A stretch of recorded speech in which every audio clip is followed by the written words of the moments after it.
আল্লাহ পাক বলেছেন শোনেন, ইল্লা মান তাবা, যে অনেক গুনাহ করেছে, শিরক করেছে, জেনা করেছে, মদ খেয়েছে, বেদাত করেছে, হারাম খেয়েছে, আল্লাহ পাকের অবাধ্য হয়েছে, নামাজ পড়ে নাই, যাকাত দেয় না, ইত্যাদি ইত্যাদি অনেক অন্যায় করেছে, একদিন তওবা করে ফিরে এসেছে। আল্লাহ পাক বলছেন ইল্লা মান তাবা, যে ব্যক্তি তওবা করে ফিরে আসলো, ওয়া আমানা, এবং ঈমান নিয়ে আসলো, ওয়া আমিলা আমালান সালিহান, এবং এখন থেকে সতামল করা শুরু করলো, হোক সে নারী বা পুরুষ, যে কেউ, যে কোনো বয়সের, যে কোনো বর্ণের, যে কোনো ভাষার, যে কোনো দেশের, এগুলো কিচ্ছু যায় আসে না আল্লাহ পাকের। ইন্নাল্লাহা লা ইয়ানজুরু ইলা আজসামিকুম ওয়ালা ইলা সুওয়ারিকুম ওয়ালাকিন ইয়ানজুরু ইলা কুলুবিকুম ওয়া আমালিকুম।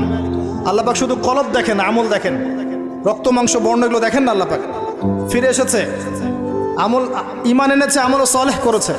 আল্লাহ পাক বলছেন উলাইকা, এরাই তারা, ইউবাদদিলুল্লাহু সাইয়্যাতিহিম হাসানাত, এরাই সেই ব্যক্তি যাদের সমস্ত গুনাহকে আমি আল্লাহ নেকি দিয়ে পরিবর্তন করে দেব ইনশাআল্লাহ।